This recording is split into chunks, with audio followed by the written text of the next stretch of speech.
आजको यो विरोध सभाका सभापतित्व गरिरहनुभएका नेपाली कांग्रेस काठमाडौँ जिल्लाका आदरणीय सभापति सतीश बानियाजी, आजका प्रमुख अतिथि नेपाल जनताका भरोसाका केन्द्र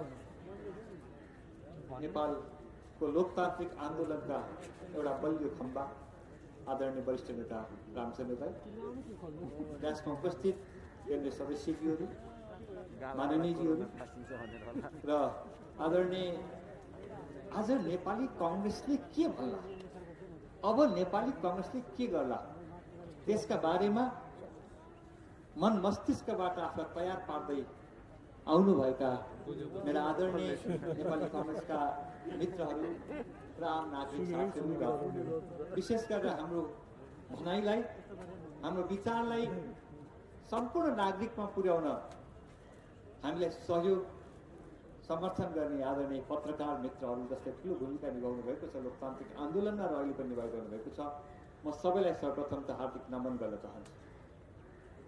आज नेपाली कांग्रेस यो कार्यक्रम किन गर्नुपर्यो, किन आन्दोलनको घोषणा गर्नुपर्यो?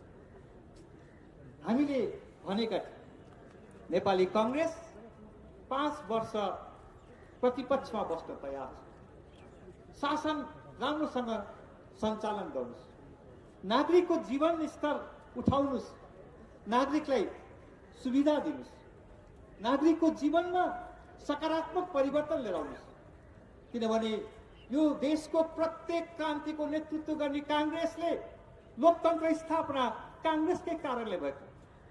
एमाले, माओवादी, अहिलेका नेकपा कांग्रेससँग सहकार्य गर्नका लागि कांग्रेसले भनेको एजेन्डा लोकतन्त्रमा सहमत हुँदै, कांग्रेसले भनेको एजेन्डा आम नागरिकको स्वतन्त्रताको संरक्षण गर्ने कुरामा सहमत हुँदै कांग्रेसले लोकतान्त्रिक समाजवादी बाटो जुन अपनाएको थियो आफ्नो स्थापना कालदेखि, त्यो आफ्नो स्थापना कालदेखिको त्यो बाटोमा हामी पनि सँगै हिँड्छौँ भन्ने प्रतिबद्धताका कारणले हामीले नेकपा एमाले र तत्कालीन वामपन्थी र माओवादीसँग सहकारी गरे र अहिले पनि हामीले भन्यौं जनताले तपाईलाई मत दिए, चलाउनु, शासन चलाउनुस्, तर लोकतान्त्रिक प्रणालीमाथि प्रश्न चिन्ह उभ्याउने ठाउँ नबनाउनुस्, जनतालाई व्यवस्था गर्ने काम नगर्नुस्, जनताको अधिकारलाई कुण्ठित गर्ने काम नगर्नुस्, हामीले भनेकै। तर आज यहाँ ड्यासमा उपस्थित हुनुहुन्छ, यो देशको एउटा लोकतन्त्रका लागि आफ्नो जीवनको लामो समय जीवन यापन गर्नुभएका, आफ्नो जीवनको जोखिम लिएर निरन्तर रूपमा आफ्नो युवा अवस्थादेखि हिँड्नुभएका, आफ्नो गृहनगर, आफ्नो विकास प्रेमी जनताले आउनु सुनेर बोलाएर जानुभएका नेपाली कांग्रेसका वरिष्ठ नेतामाथि प्रशासन, सरकार अनि मण्डलीय प्रवृत्ति, जसलाई केपी ओलीजीले अरिङ्गाल भन्नुभएको छ, अरिङ्गाल मिलेर आक्रमण गर्ने, यो देशमा लोकतन्त्र स्थापना गरेका नेपाली कांग्रेसका कोही पनि कार्यकर्तामाथि यदि हात हाल्छन् भने, कोही पनि कार्यकर्तामाथि यदि अन्याय हुन्छ भने नेपाली कांग्रेस चुप लाएर बस्न सक्दैन। नेपाली कांग्रेसलाई कम नआक्नुस्, नेपाली कांग्रेस नबोलेसम्म बोल्दैन, जुन दिन बोल्छ यो देशमा प्रमाणित गरेर देखाएको छ, आदि लिएर आएको छ, अब हामी आदि लिएर आउँछौँ, यो आन्दोलनलाई निरन्तर रूपमा अगाडि लान्छौँ।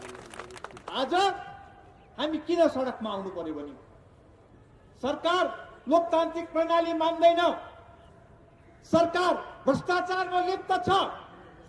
यदि अहिले पनि कांग्रेस चुप लागेर बस्यो भने केपी ओली अब मत्त हात्तीका रूपमा विनाशकारी देशको विनाश गर्नका लागि अग्रसर हुनेछ। यो बेला देशलाई बर्बाद हुनबाट रोक्न आवश्यक छ। आज तपाईहरूलाई थाहा छ, आज सरकार त पूर्ण असफल भएको छ, नेकपा पूर्ण असफल छ। उसका सिद्धान्त आदर्श भनेका पैसा कमाउने, उसका सिद्धान्त आदर्श भनेका भोलि पैसाबाट चुनावमा जित्ने, आज आफ्ना कार्यकर्तालाई पोस्ने, त्यस बाहेक केही पनि छैन। मलाई भनिदिनुस्, यो सरकारले आज जनता महामारीबाट सन्तासमा छ, यो सरकारले औषधि किन्दा भ्रष्टाचार गर्छ। यो सरकारले ओम्नी ग्रुपलाई दिएको छ, उपकरण किन्दाखेरि भ्रष्टाचार गर्छ।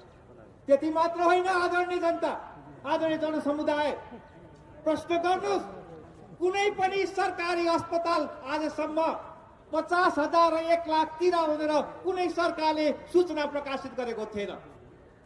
यो जनताप्रति व्यवस्था गर्दै सरकार भन्छ पीसीआर टेस्टको लागि तपाईँ आफै पैसा तिर्नुहोस्।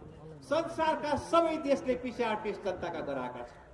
सबै देशहरूले पीसीआर टेस्ट मात्र गराएको होइन। आज तपाईँले यदि जानुभयो भने हस्पिटलमा, सरकारी अस्पतालमा 2000 लिन्छ, प्राइभेट हस्पिटलमा 2000 लिन्छ। सरकारको भवन, जनताले तिरेको करबाट बनेको भवन, जनताले तिरेको करबाट तिरेको कर्मचारी, अनि त्यहाँ र त्यो प्राइभेटमा बराबर हुने। के यो कोरोना भनेको नेकपाका कार्यकर्तालाई कसरी खाने हो, कसरी खुवाउनु हो चिन्तनमा लाग्ने हो? त्यसैले म तपाईहरुसँग आग्रह गर्न चाहन्छु, आज काठमाडौँमा किन महामारी फैलियो? म काठमाडौँको मेयरलाई प्रश्न गर्न चाहन्छु, म सरकारलाई प्रश्न गर्न चाहन्छु।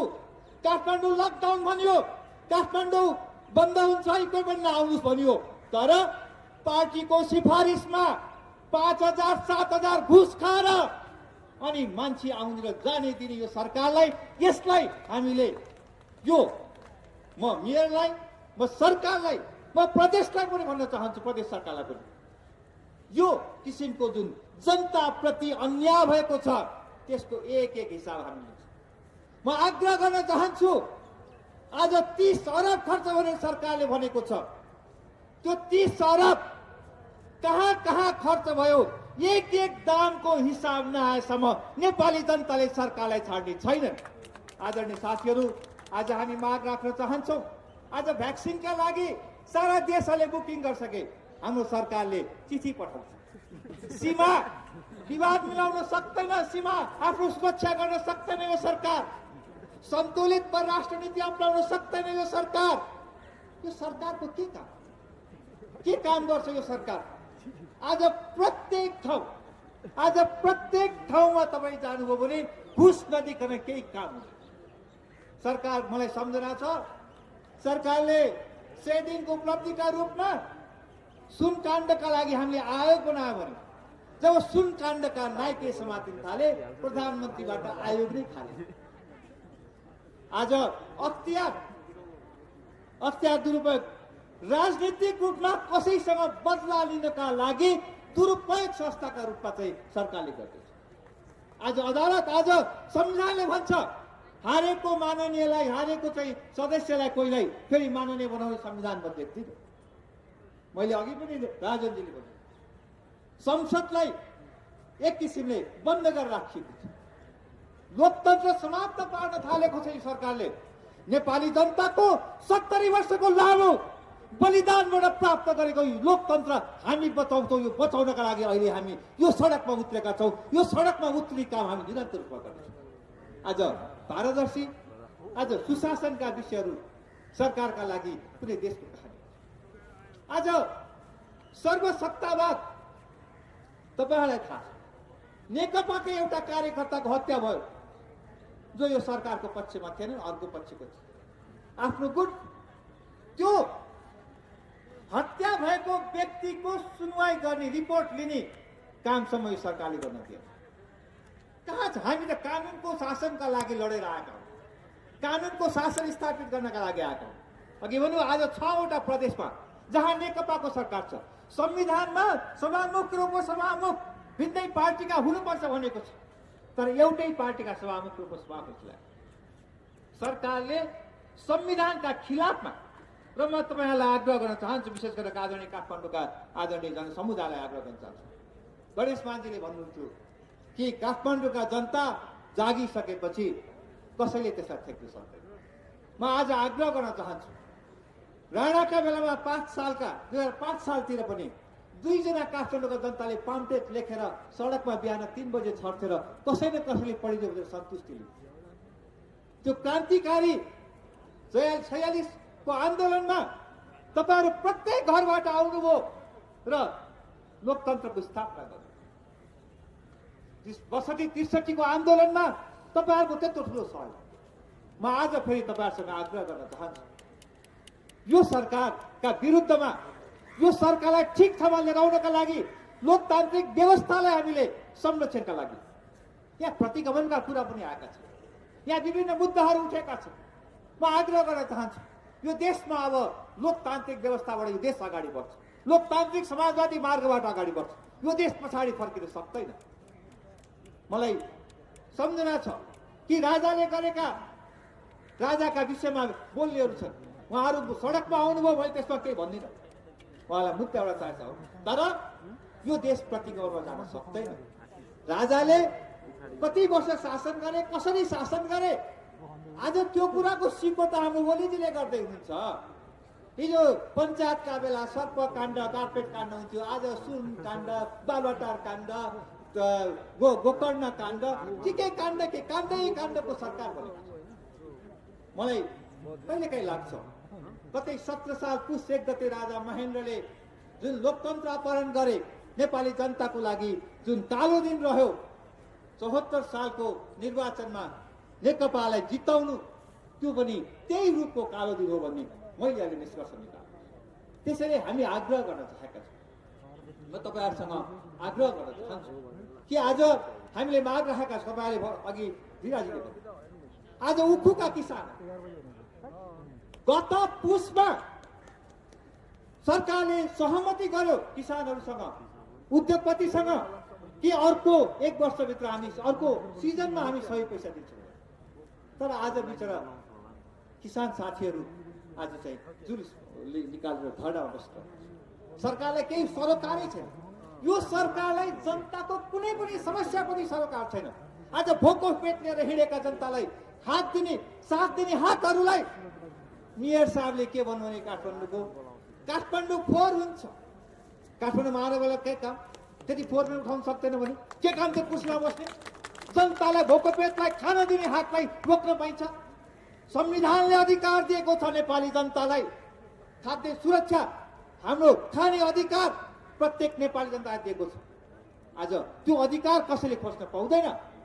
आज साना व्यापारी, म देख्छु साना व्यापारीहरू पसल छापेर बस्नेहरू, आफ्नै स्वरोजगार रूपमा सानो व्यापार चलाएका साथीहरू आज सबैजना प्रताडित भएका छन्। यो सरकारलाई लाज लाग्दैन, राहत दिँदैन यो सरकार।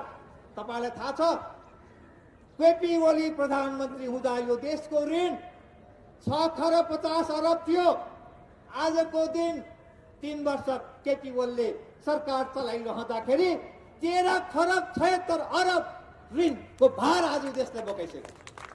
कहाँ राम्रो गाडी चढ्ने, त्यसका लागि पैसा लिने आज स्थिति यो रूपमा छ देशको कि हामीले शिक्षकलाई दिनलाई, प्रहरीलाई दिनलाई पनि अब ऋण लिएर चलाउनु पर्ने स्थिति आइसकेको छ। आज राहतको कुरा, आज सारा देशले राहतको व्यवस्था गरे, हामी कहाँ राहतको व्यवस्था छैन। भोको पेट आज रोजगारी खोसेको छ, किसान मजदुरका लागि आज सरकार राहत दिँदैन। त्यो मुद्दा नेपाली कांग्रेसले त्यसैले जनताका समस्याहरू जनताका माझ लगेर पुरा गर्नका लागि, त्यसलाई सम्बोधन गर्नका लागि नेपाली कांग्रेस अहिले सडकमा आएको छ। हाम्रो जिम्मेवारी छ, हाम्रो कर्तव्य पनि हो। हामीले सम्झेका छौँ कि 46-47 सालको आन्दोलनको जगमा उभिएको 32 सालको आन्दोलनबाट प्राप्त उपलब्धि लोकतान्त्रिक सङ्घीय गणतन्त्र, हामी त्यसलाई बचाउँछौँ, त्यसको सुरक्षा गर्छौँ। हामी भन्न चाहन्छौँ कि आज सरकार संहिता, आज 3टा सरकारको जुन स्थिति हुनुपर्ने, 3टा सरकारलाई संविधानले व्यवस्था गरेको छ। तर यो सरकार आज प्रदेशका मुख्यमन्त्रीहरू भन्छन् हामी त सरकारको अन्तर्गतको सरकार जस्तो छ।